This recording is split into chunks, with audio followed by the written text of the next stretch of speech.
దయచేసి న్యూస్ లోకి వెళ్లే ముందు ఈ వీడియోని లైక్ చేయండి, ఛానల్ ని సబ్స్క్రైబ్ చేసుకోండి. ఆంధ్రజ్యోతి రాధాకృష్ణ గట్టి రాసింది.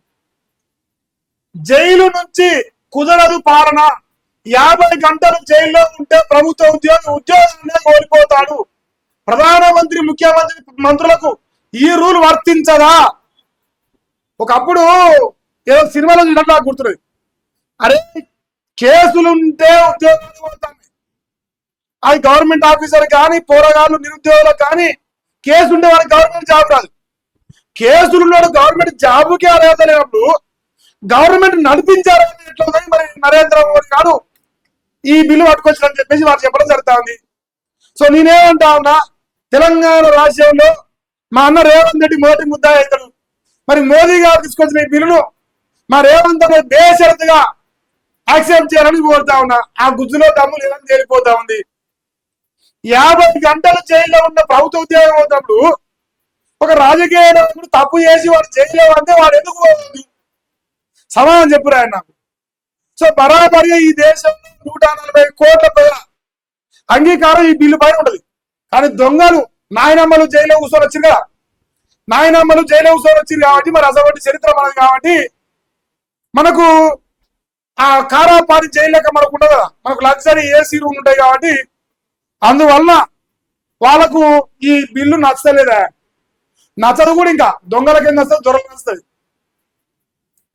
ఇంకేంది, వారు జైల్లో ఉన్న ప్రభుత్వంలో కొనసాగుతున్నారు. నాయకులే ఇలా ఉంటే అవినీతిపై పోరాడేదా? దొంగలే కూర్చుంటే దొరలెట్టారు అని చెప్పేసి చెప్పడం జరుగుతుంది. ఇక కాంగ్రెస్ పాలనలో అవినీతిపై పెద్ద చిట్టానే ఉంది. ఇక బీహార్ లో ఆర్జేడీ పాలన లాంతరుయుగం, బెంగాల్ అభివృద్ధికి తృణమూలే అడ్డంకి అని మోదీ మాట్లాడు.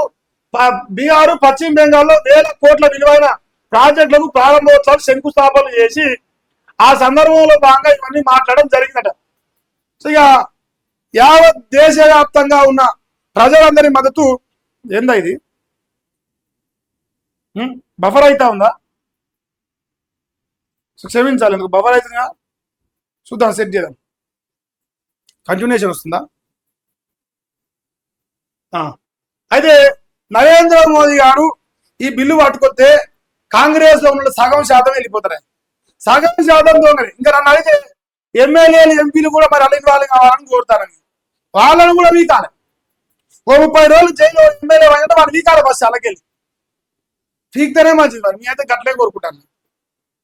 ఇంకోటి, సుదర్శన్ రెడ్డి నక్సల్ మద్దతుదారు, అందుకే స్వాతంత్ర్యం నిషేధిస్తూ తీర్పునిచ్చారు. ఆ తీర్పు రాకపోతే 5 ఏళ్ల క్రితం నక్సల్ అంతమయ్యేది. వామపక్షాల ఒత్తిడితోనే ఆయన్ను కాంగ్రెస్ ఉపరాష్ట్రపతి అభ్యర్థిగా నిలబెట్టింది. కేంద్ర హోంమంత్రి అమిత్ షా తీవ్ర ఆరోపణలు, నైతిక విలువల కోసమే సీఎం పదవి చుట్టి బిల్లు తీసుకొచ్చామని వెల్లడి.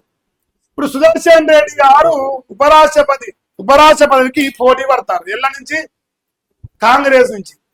అందుకే మరి అమిత్ షా గారు ఏం మాత్రం ఆయన కథ అయినా ఆయన చరిత్ర నక్సల్స్ ఉండడానికి కారణమే ఒక రకంగా ఆయన మరి అసలు మేధావిని పట్టుకొచ్చారు. ఎందుకంటే మళ్ళీ ఇంకోటి, బీసీలో ఆలోచించుకున్న కాంగ్రెస్ పార్టీ దేశవ్యాప్తంగా బీసీలకు కులగణన చేసిన తర్వాత ఎంత ఉంటే అంతే పోగొట్టాలని చెప్పిన కాంగ్రెస్ పార్టీ తుప్పకాయలు 10% దొరల కోసం మరి ఉపరాష్ట్రపతిని పట్టుకొచ్చింది. 56% ఉన్న బీసీలకు బంగారెడ్డి చిప్ప చేతిలో పెట్టింది. ఇది కాంగ్రెస్ పార్టీ యొక్క రాజకీయ నీతి, అలా నీచమైన చరిత్ర. నేను పెద్దగా చెప్పాను దీని గురించి. సో నరేంద్ర మోదీ గారు తీసుకొచ్చిన ఈ బిల్లు దేశవ్యాప్తంగా ప్రజలందరి మద్దతు చొరగొంటా ఉందా? ఇది కూడా కవర్ అయిపోయింది అలా.